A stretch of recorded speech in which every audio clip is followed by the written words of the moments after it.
Alrighty, so today, since I am not there and you guys are still going to continue on with your lab with some equipment you have not used, I am going to make a video to demonstrate how you need to be able to use this sensor, because it is a very finicky sensor and it costs $133 to replace if it breaks or is damaged, and it is very sensitive, and I already broke one last year by doing barely anything wrong, I thought. So I don't want that to happen to you guys and for you guys to pay for that, so we're going to try to go ahead and properly use this while I am away by giving you these instructions. So first off, the sensor tip is always in this solution when it is being stored. It can't be tipped upside down because then it's not in the solution anymore, which you can see there. So it always needs to be faced up, and if you look at all your boxes, there is an arrow facing up. It should always be sitting in your box like this. So to be able to get connected to your sensor, you're going to go ahead and open up that Vernier graphical analysis.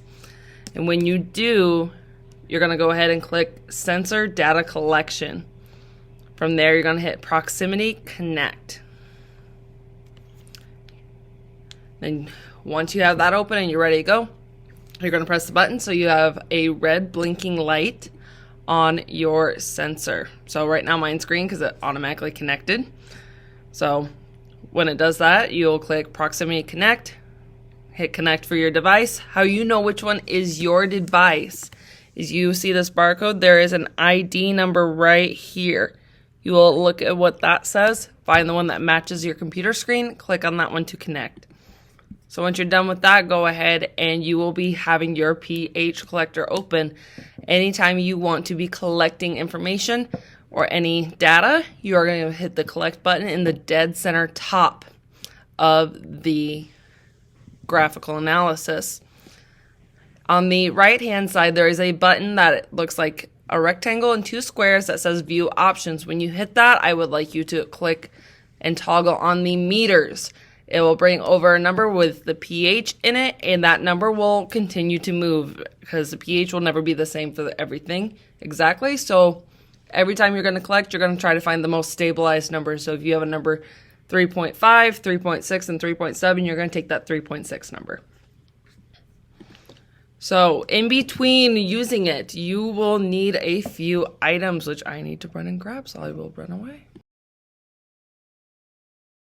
Okay, so I am going to demonstrate how you are going to, every time when you are going to use, I'm sorry about the camera, it sucks. Every time you're going to use this pH solution or the pH sensor, how you need to transfer in between devices or in between solutions.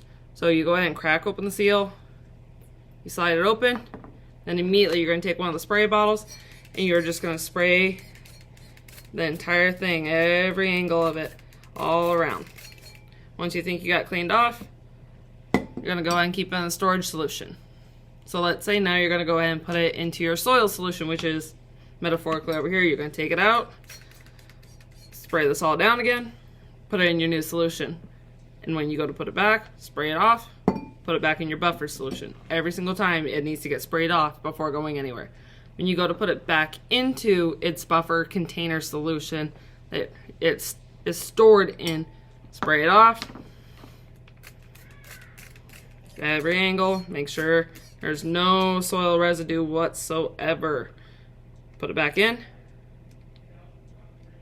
Tighten up the seal. Put it in its box for storage, making sure that the arrow is facing up.